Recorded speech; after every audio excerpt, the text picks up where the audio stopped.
mas malinaw na report na inilabas ng Commission on Audit, naglustay ang opisina ng Pangulo ng mahigit sa 2.2 billion pesos pagdating sa confidential fund at 2.3 billion pesos naman pagdating sa intelligence fund sa taong 2023 na may kabuuang gastos na 4.56 billion pesos.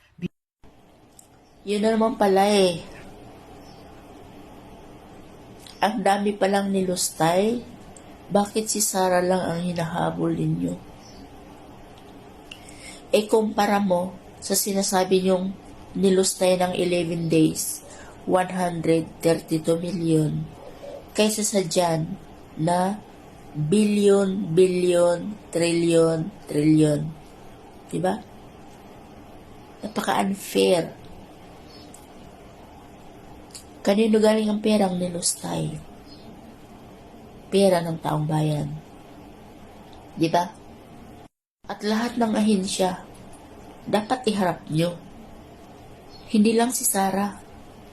Lahat ng ahensya na mayroong may hawak ng budget. Pero bakit si Sara lang ang ginigit-git nyo, dinidiin nyo? Lahat kayo manglulustay